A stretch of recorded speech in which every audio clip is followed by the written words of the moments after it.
வணக்கம். நாம் எல்லாருமே வாழ்க்கையில் ஏதாவது ஒன்றை தேடி ஓடிக்கிட்டே தான் இருக்கோம். அதாவது பணம், பதவி, பேர், புகழ், பாராட்டு, இந்த மாதிரி ஏதாவது ஒரு விஷயத்தை தேடி ஓடிக்கிட்டே தான் இருக்கோம்.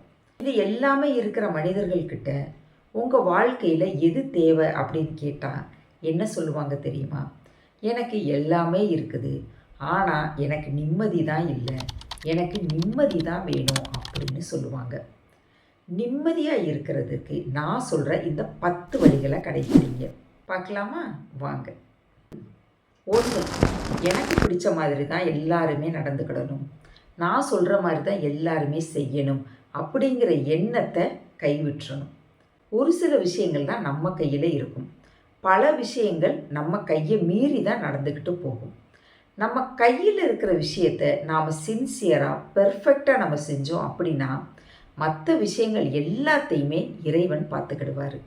2. யார் கூடயுமே உங்களை ஒப்பிட்டு பார்க்காதீங்க. ஒவ்வொருத்தருக்கும் ஒவ்வொரு வேலை, அவங்கவுங்க வேலையை அவங்கவுங்க செய்யட்டும், அவங்கவுங்க பாதையில் அவங்கவுங்க போகட்டும். நமக்கான வேலை, நமக்கான பாதையில் நாம் போவோம். 3. சில நேரம் நோ சொல்ல நம்ம கற்றுக்கிடணும்.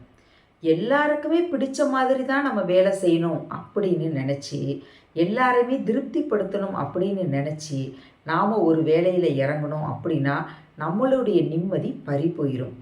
யாரையுமே இந்த உலகத்தில் யாராலையுமே திருப்திப்படுத்தவே முடியாது. அதனால் உங்களால் முடிஞ்சால் முடியும் அப்படின்னு சொல்லணும், முடியலையா முடியாது அப்படின்னு சொல்லணும். 4. எப்போவுமே எதுக்குனாலும் அவசரம், சீக்கிரம் அப்படின்னு ஓடிக்கிட்டே இருக்கக்கூடாது.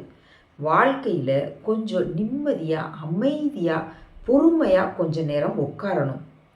ஒரு கப்பு டீயை கூட பொறுமையாக குடிக்க பழகிக்கிடணும். 5. மனசுக்கும் உடலுக்கும் கொஞ்சம் ஓய்வு கொடுக்கணும். தியானம், மூச்சு பயிற்சி, வாக்கிங், சின்ன சின்ன எக்ஸசைஸ் இதெல்லாம் செஞ்சோம் அப்படின்னா உடலும் மனசும் நல்லா இருக்கும். மனசு நல்லா இருந்தால் தான் நிம்மதி நம்மக்கிட்ட வரும். 6. நடந்து முடிந்ததை நினச்சி என்றைக்கும் வருத்தப்பட்டுக்கிட்டே இருக்கக்கூடாது. நடந்து முடிந்ததை நினச்சிக்கிட்டே இருக்கோம் அப்படின்னா நம்ம தலைமையில் நாமளே பாரத்தை சுமக்கிற மாதிரி தான் இருக்கும். அதனால் அதை பற்றி நினைக்கக்கூடாது. அந்த நடந்து முடிஞ்ச விஷயத்திலிருந்து இனி என்ன செய்யலாம் அப்படிங்கிற வாழ்க்கை பாடத்தை கற்றுக்கிட்டு வாழ்க்கையில் முன்னேறி போய்கிட்டே இருக்கணும். அப்போ தான் நிம்மதி நம்மக்கிட்ட இருக்கும். 7.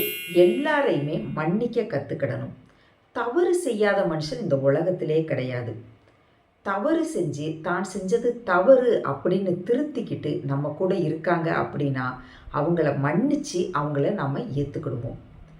இல்லை நான் செஞ்சது தப்பே கிடையாது அப்படின்னு சொல்லிட்டு அவங்களுடைய தப்பை நியாயப்படுத்தியே பேசிக்கிட்டே இருக்காங்கன்னா அவங்கள விட்டு நாம் கொஞ்சம் விலகிடுவோம். இல்லைன்னா நாமளே அவங்கள கொஞ்சம் விலக்கி வச்சுருவோம், ஆனால் மன்னிச்சிருவோம். 8. எந்நேரம் சோசியல் மீடியாவிலே இருக்கக்கூடாது. தேவை அப்படின்னா அதை நம்ம யூஸ் பண்ணிக்கணும், தேவையில்லை அப்படின்னா கொஞ்சம் தூரமாக வச்சிடணும். 9. நான் செய்கிறது தான் சரி, நான் சொல்கிறது தான் சரி அப்படின்னு எந்த நேரமும் யாருக்கிட்டேயுமே நிரூபிக்க வேண்டாம். ஒரு விவாதம் பண்ணி ஜெயிக்கணும் அப்படின்னு நினைக்காம அமைதியாக இருந்து காரியத்தை சாதிச்சிடணும். 10. நிம்மதி அப்படிங்கிறது வெளியே இருந்து வர்றதில்லை, நமக்குள்ளே தான் இருக்குது. நிம்மதியான மனம் இருந்தால் வாழ்க்கை என்றைக்குமே வெற்றியாக தான் இருக்கும். நான் சொல்கிறது சரின்னு பட்டுச்சுன்னா ஒரு லைக் கொடுத்துருங்க. நன்றி.